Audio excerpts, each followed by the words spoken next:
Ambassador Ji-ho Kim stood at the edge of the massive crystal platform, his hands shaking slightly as he looked out at the most important gathering in the galaxy. The Galactic Council chamber stretched before him like a vast cathedral made of living light, with hundreds of alien beings floating, sitting, or simply existing in ways that defied human understanding. He had practiced his speech 1,000 times during the long journey from Earth, but now, facing creatures with tentacles instead of arms and others that seemed to be made entirely of shifting purple mist, his carefully memorized words felt inadequate. The translation device around his neck hummed softly, a piece of technology that had taken humanity 50 years to develop and was apparently considered primitive by galactic standards. The Altrian delegation floated nearby in their environmental bubbles, their crystalline bodies refracting the chamber's light into rainbow patterns. Ji-ho had been briefed that they valued precise geometric movements, so he bowed exactly 4 to 5 degrees as protocol demanded.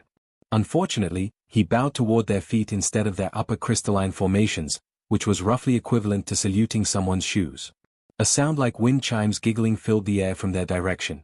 Further to his right, the Vorthak collective swayed on their multiple legs, their compound eyes tracking his every movement.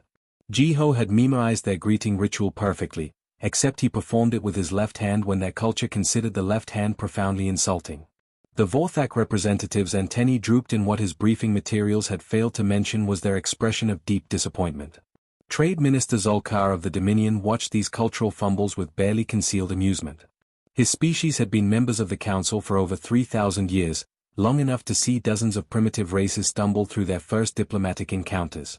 Humans were proving particularly entertaining. Ji-ho cleared his throat and began his prepared remarks. "Great and honored beings of this magnificent assembly," he said, reading carefully from his notes. The words felt clumsy in his mouth, too formal and flowery for his usual speaking style, but the diplomatic corps had assured him this was the proper tone. As he spoke, his translator device worked overtime, converting his words into 17 different languages simultaneously. Unfortunately, nobody had told him that the formal pronoun he was using for honored beings was the same word the crystalline collective used for small children. Half the chamber now thought he was addressing them as if they were kindergartners. The speech continued for 20 minutes, with Ji-ho unknowingly committing roughly 1 diplomatic error per sentence. He confused the Aquatic Federation's religious blessing with their mating call. He accidentally declared war on the neutral trade zone while trying to express gratitude.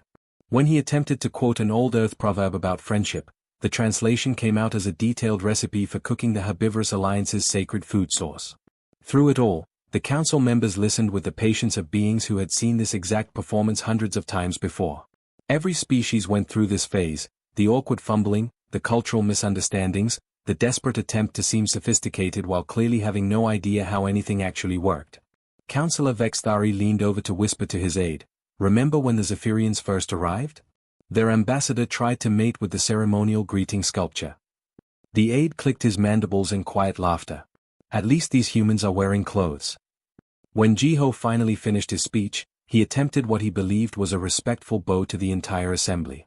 Instead, he managed to recreate a gesture that, in the Dominion's culture, indicated he was challenging their leader to single combat.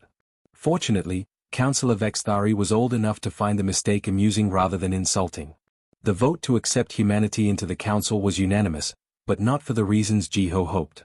New species were always granted probationary membership. It was the galactic equivalent of giving a child training wheels.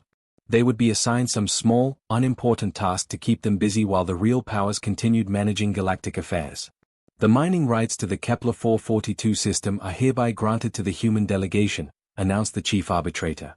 The chamber filled with the various species equivalents of polite applause, clicking, humming, and the sound of gas being released through specialized organs. Ji-ho accepted the assignment with genuine gratitude, completely unaware that Kepler 442 was considered a punishment posting. The system was on the far edge of civilized space, regularly raided by pirates, and had already driven 3 previous mining operations into bankruptcy. The council members exchanged knowing looks. Either humanity would quietly fail and request reassignment to something safer, or they would learn to appreciate the protection that came with following established galactic order. As the ceremony concluded and the various delegations began filing out of the chamber, Trade Minister Zolkar paused beside Ji-ho. "Welcome to galactic civilization," he said with what humans might have mistaken for warmth. "I'm sure you'll find your place in the established order very soon." Ji-ho shook his hand enthusiastically, missing the condescension entirely. Thank you so much for this opportunity. Humanity is ready to prove itself worthy of this great trust. Zolkar smiled, revealing rows of predatory teeth. Yes, I'm sure you'll learn proper respect for how things are done out here. As Jiho gathered his papers and prepared to leave, he had no idea he had just signed his species up for what the galaxy considered an elaborate hazing ritual. The Council had given humanity exactly what they always gave newcomers, just enough rope to hang themselves with. The galaxy settled back into its ancient rhythms, confident that these new humans would either adapt to the proper way of doing things or quietly fade into irrelevance like so many species before them. After all, the Council had been managing galactic affairs for thousands of years. They knew how to handle ambitious newcomers.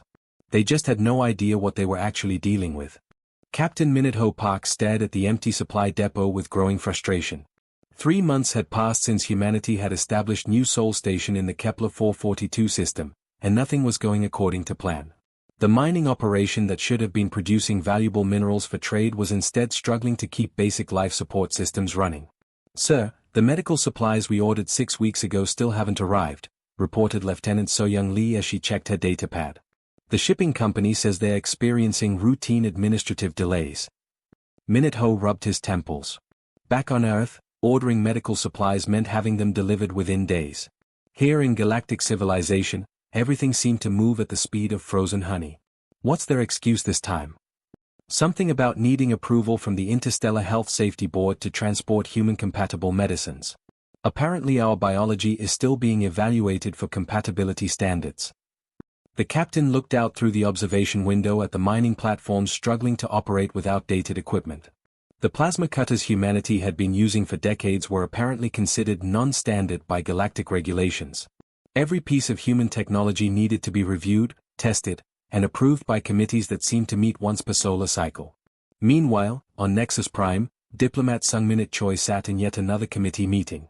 This was his 20th session discussing the simple request for upgraded mining equipment. The Committee for Technological Assessment had decided that human plasma cutters posed a potential environmental risk and needed further study. "We must consider the long-term ecological impact," explained Committee Chairman Mordugal, a slug-like creature who spoke so slowly that each word seemed to take forever. "Your species uses energy frequencies that have never been properly catalogued in our systems." "But we've been using this technology for 50 years without any problems," Sung-Minute replied, trying to keep his voice patient. "We have extensive safety data and environmental impact studies." "Ah, but those are human studies," said board member Klexandra dismissively. "We need proper galactic certified research conducted by approved scientific institutions. This process typically takes 12 to 18 months. Sung-Minute felt his jaw tighten. 18 months to approve technology that humanity had been using since before they knew aliens existed. Is there any way to expedite this process?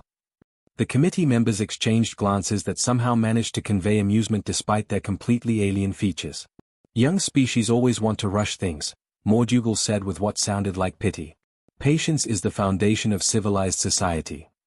Back at New Sol Station, the situation was getting worse. The Zephyrian Trade Consortium had been hired to handle shipping for the human colony, but their deliveries were becoming increasingly unreliable.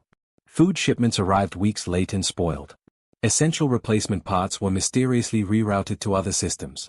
When Captain Minute tried to file complaints, he discovered that the proper forms needed to be submitted in triplicate to 3 different bureaus, each of which had different filing deadlines. "It's like they're doing this on purpose," muttered engineer Dongwoo Kim as he tried to jury-rig a water recycling system with spare parts cannibalized from other equipment. "Everything we need gets lost in bureaucracy, but other species seem to get their supplies just fine." The truth was simpler than conspiracy. Humanity was being treated exactly like every other new species had been treated for thousands of years. The established galactic powers had learned long ago that newcomers needed to be taught their proper place in the hierarchy. It wasn't personal, it was just how things were done. The lesson became clear during Sung-Minute's 21st committee meeting. As he waited in the anteroom outside the hearing chamber, he overheard Trade Minister Zolkar speaking with Shipping Coordinator Velnath. "How are our new human friends adapting to galactic commerce?" Zolkar asked with casual interest. "About as expected," Velnath replied. "Their requests keep getting delayed in the usual bureaucratic channels. They're learning that patience and proper respect for established procedures are essential for success out here." "Good. Once they understand how things work, we can consider giving them better shipping priority." Assuming they prove properly grateful, of course.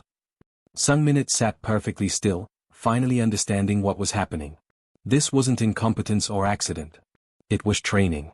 Humanity was being taught to be grateful for whatever scraps the established powers chose to give them. The breaking point came during the next committee session. Chairman Mordugal had decided that human plasma cutters also needed approval from the Weapons Control Board, since cutting tools could theoretically be used as weapons. This would add another 6 months to the approval process. 6 months?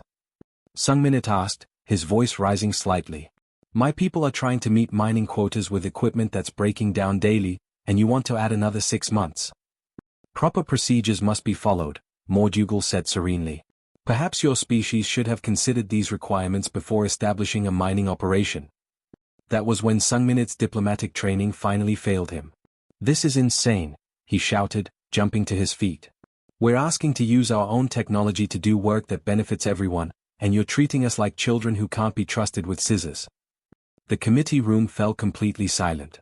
No one had raised their voice in these chambers for over 2 centuries.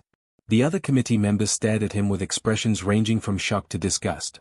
I think, said Mordugal slowly, that this human needs time to reflect on proper civilized behavior. This committee will reconvene when the human delegation has appointed a more suitable representative. As security escorted Sung Minute from the chamber, he could hear the committee members discussing his outburst in tones usually reserved for particularly interesting scientific specimens. How wonderfully primitive, one of them said.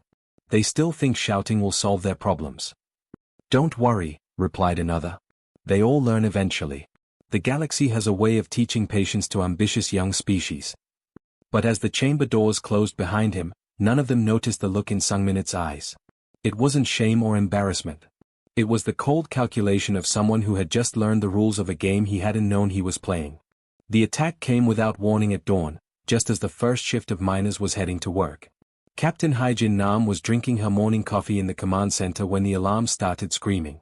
Through the observation windows, she could see sleek black ships descending from space like deadly insects, their weapons already firing.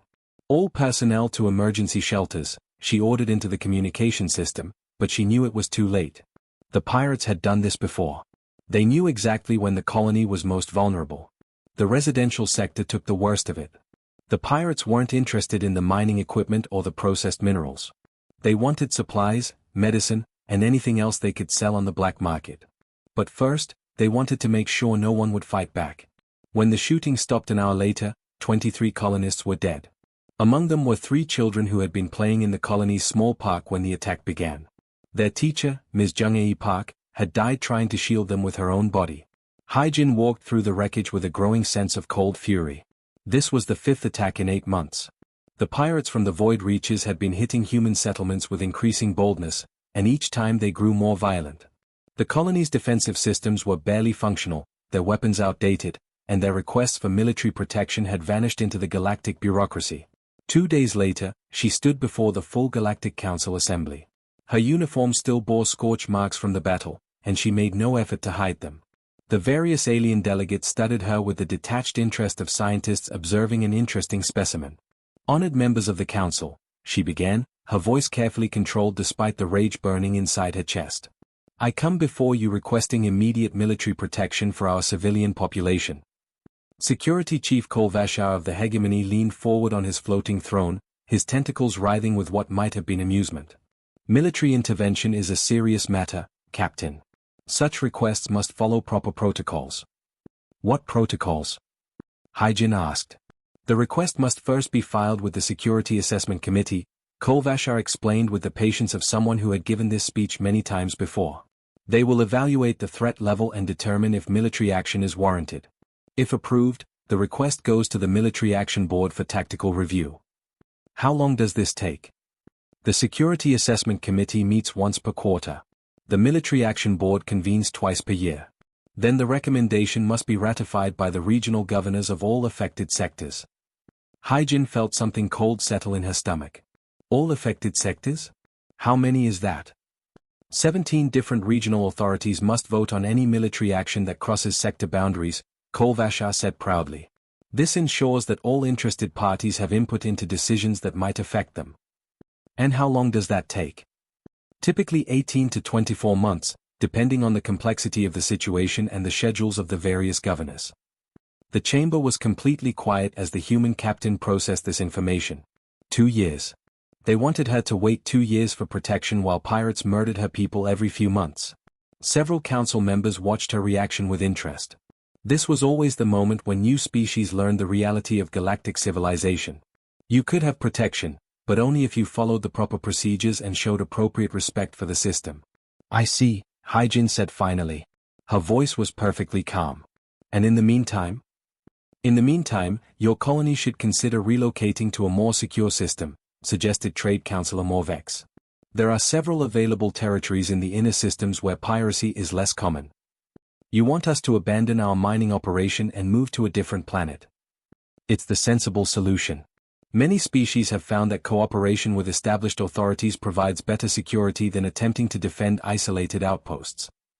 Hyjin nodded slowly. She looked around the chamber at the hundreds of alien faces, all watching her with expressions that ranged from mild sympathy to barely concealed smugness. They had done this dance with countless species before. Eventually, the newcomers learned to accept the system and be grateful for whatever protection they were offered. I understand, she said quietly. Thank you for explaining the proper procedures to me. She bowed according to the exact protocol that Ambassador Jiho had taught her, showing the precise degree of respect required for a formal council session. Several delegates nodded approvingly. The human was finally learning proper civilized behavior. We appreciate your understanding, Captain, said Council Speaker Vexthari. The galaxy's peace has been maintained for millennia through careful adherence to established procedures. We're sure that humanity will find its proper place within our system. Hyjin bowed again and left the chamber without another word. As the massive doors closed behind her, she could hear the council members resuming their discussions about trade regulations and diplomatic protocols. The deaths of 23 humans had already been forgotten in favor of more pressing matters. In the corridor outside, she stopped and took out her personal communicator. Her hands were completely steady as she entered the priority communication code that would reach Admiral Daejung Ko back in the Sol system.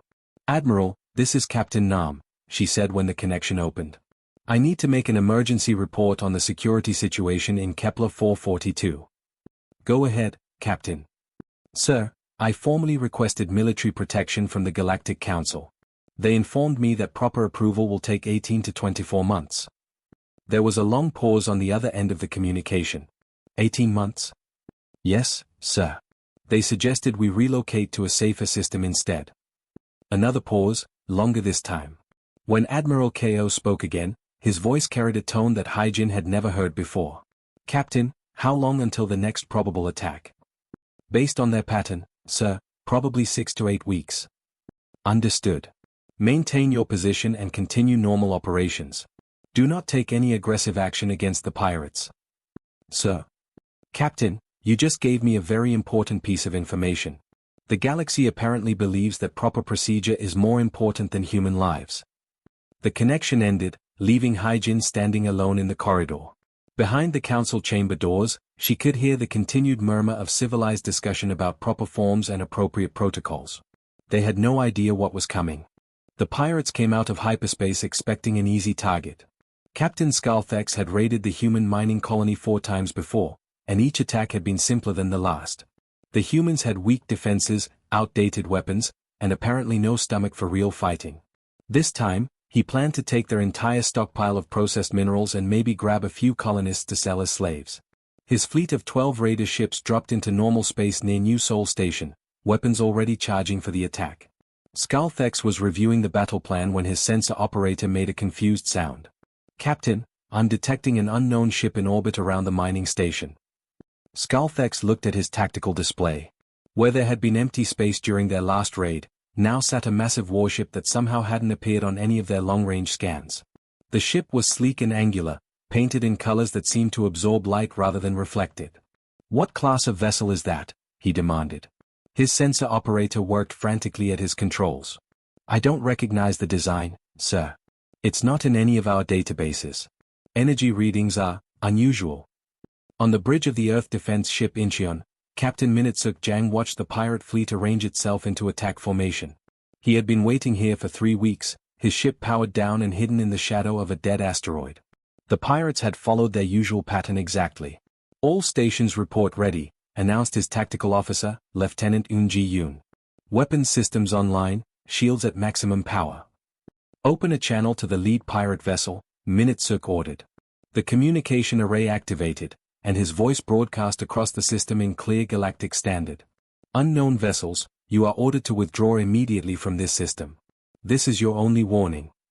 On his raider ship, Skalthex burst into laughter. One ship against 12? These humans were either incredibly brave or incredibly stupid. He had fought battles against entire defense fleets and won. A single vessel, no matter how large, posed no real threat. Human ship, he replied, still chuckling, you are outnumbered and outgunned. Surrender now and we might let your crew live. Negative, came the calm response. You have 30 seconds to begin withdrawal. Skalthex shook his head in amazement. He had heard that some species developed suicidal courage when cornered, but this was ridiculous. All ships, open fire. Destroy that ship quickly so we can get to the real business. The pirate fleet opened fire simultaneously, filling space with energy beams and explosive missiles. It should have been enough firepower to destroy a small moon. The human ship didn't try to dodge. Instead, some kind of energy barrier appeared around its hull, and the pirate weapons simply disappeared against it. Not reflected or absorbed, they vanished as if they had never existed. What just happened? Skalthex demanded. Before his sensor operator could answer, the human ship returned fire. The Ancients' main guns were based on technology that humanity had developed during their conquest of Earth's solar system. They didn't fire energy beams or explosive missiles. They fired concentrated packets of matter converted directly into energy, guided by targeting systems that could track a single grain of sand across an entire star system. 3 pirate ships simply ceased to exist. One moment they were there, the next moment there was only expanding clouds of superheated gas. Evasive maneuvers. Skalthex screamed, but his remaining ships had nowhere to run. The human vessel moved with impossible speed, its weapons tracking multiple targets simultaneously. 2 more pirates died in the second volley. Then 3 more. The battle wasn't a fight, it was an execution. Skalthex tried to surrender, but the humans weren't interested in prisoners. When the last of his ships exploded against a nearby asteroid, the system fell silent except for the slowly expanding debris clouds. The entire engagement had lasted exactly 18 minutes. 2 days later, Security Chief Kolvashar stood before an emergency session of the Galactic Council, his tentacles writhing with indignation. This unprovoked aggression cannot be tolerated, he declared. Humanity has violated the Non-Aggression Pact, the Rules of Engagement Treaty, and 17 different peacekeeping protocols. The chamber buzzed with angry agreement from the assembled delegates. The humans had acted without permission, without following proper procedures, without even filing the appropriate paperwork. This was exactly the kind of barbaric behavior that civilized species had spent thousands of years trying to eliminate. Admiral Daejung Ko entered the chamber wearing his dress uniform and an expression of polite attention.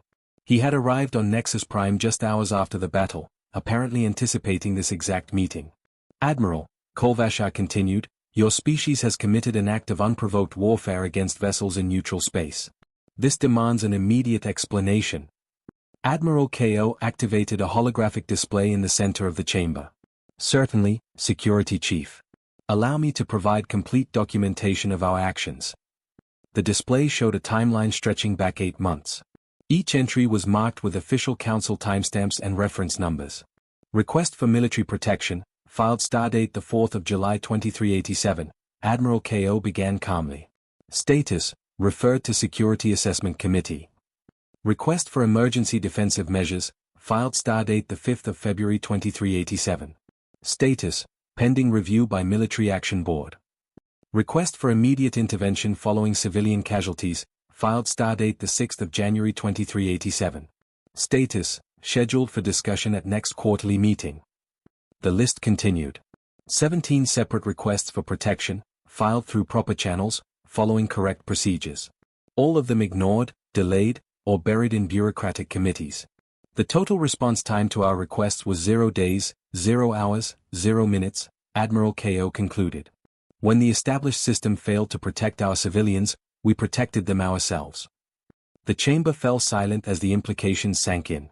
The humans hadn't violated any treaties, they had simply solved their own problems when the council proved unable or unwilling to help. But the proper procedures. Kolvashar began weakly. We followed your proper procedures for 8 months, Admiral Ko replied. 23 of our people died while waiting for your committees to meet. We decided that was enough. Trade Minister Zolkar leaned forward in his seat. You can't simply ignore galactic law whenever it's inconvenient. Admiral Ko's expression didn't change, but something cold flickered in his eyes. We tried your way first, Minister. We found it inadequate for protecting human lives. For the first time in thousands of years, the Galactic Council had no response. The humans had followed the rules until the rules failed them. Then they had made their own rules. And those new rules were written in the wreckage of 12 pirate ships. The news spread through the galaxy faster than hyperspace signals. In trading posts across 100 systems, alien merchants whispered the same story in dozens of languages. The humans had destroyed an entire pirate fleet in 18 minutes. No negotiations, no warnings beyond the first. Just methodical, terrifying efficiency. On the merchant world of Carlex Prime, Trade Captain Vorthalin studied the combat footage with growing unease. He had been planning to pressure human settlements into accepting unfavorable shipping contracts, the same way his company had been squeezing other new species for decades. Now he quietly deleted those plans from his computer. But it was the Corvash trade hegemony that decided to test humanity's resolve. The hegemony controlled shipping lanes through 17 star systems, and they had grown wealthy by demanding tribute from anyone who wanted safe passage. When word reached them about the pirate incident, Hegemony Admiral Caxtol laughed dismissively. Pirates are one thing, he told his Council of War. We are a legitimate military force with over 200 warships. These humans need to learn respect for established authority.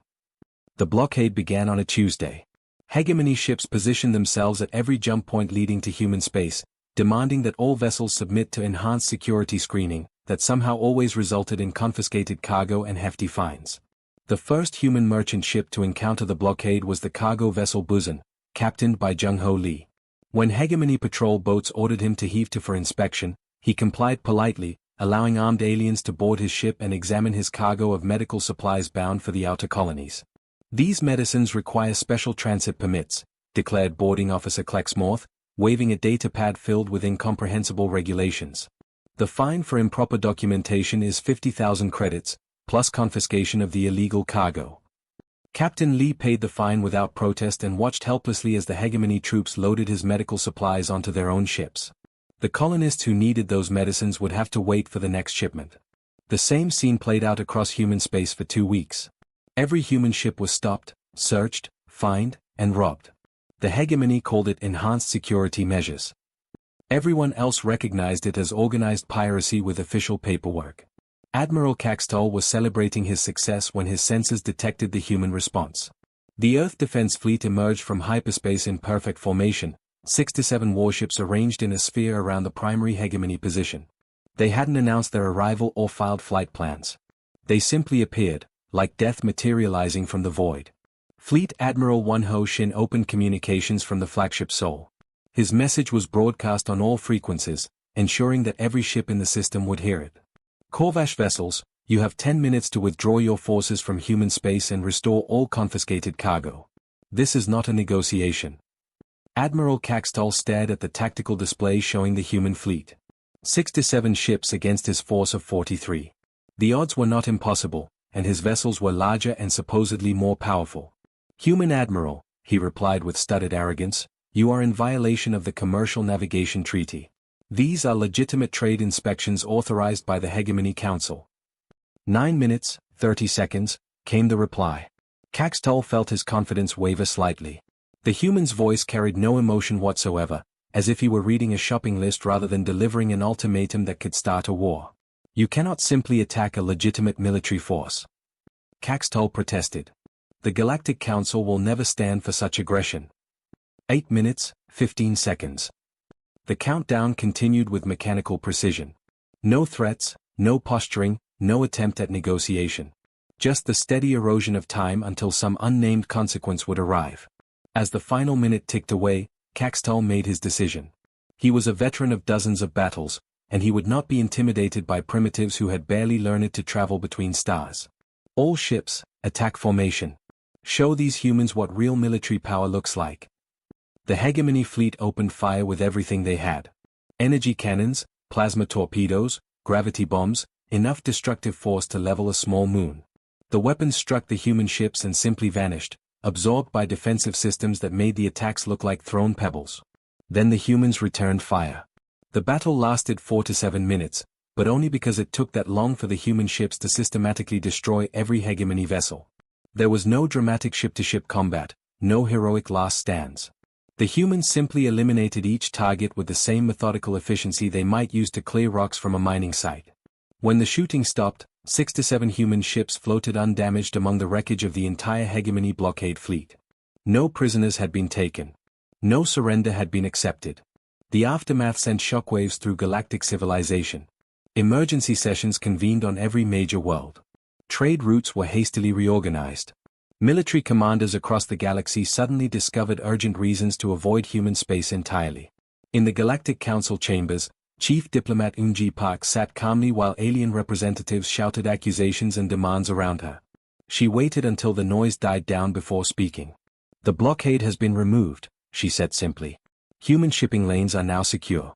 We trust this situation will not arise again." Security Chief Kolvasha's tentacles writhed with frustration. "You can't simply destroy entire fleets whenever someone disagrees with you." "We can when they threaten our civilians," Unji replied. "We tried working within your system for months. When that failed, we created our own solution." "But the treaties? The established protocols?" Unji smiled politely. "We still follow all applicable treaties, Security Chief. We simply no longer wait for committee approval when our people are in danger." The council chamber fell silent as the implications sank in. Humanity was still participating in galactic civilization, still attending diplomatic functions and following proper etiquette.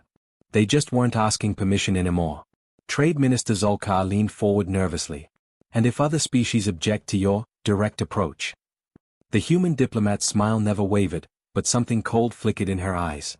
"Then they are welcome to file a complaint with the appropriate committee. I'm sure it will receive proper consideration within 18 to 24 months." New regulations appeared in galactic law almost overnight. Alternative dispute resolution methods became an official diplomatic option. Expedited security procedures were suddenly available for species that had demonstrated enhanced defensive capabilities. Most telling of all was the new subsection buried deep in the Commercial Navigation Code: Human Exception Protocols, special procedures for managing trade relations with species exhibiting non-standard negotiation patterns. The galaxy had learned a simple truth: humans weren't rude, and they weren't warlike. They were just done asking nicely.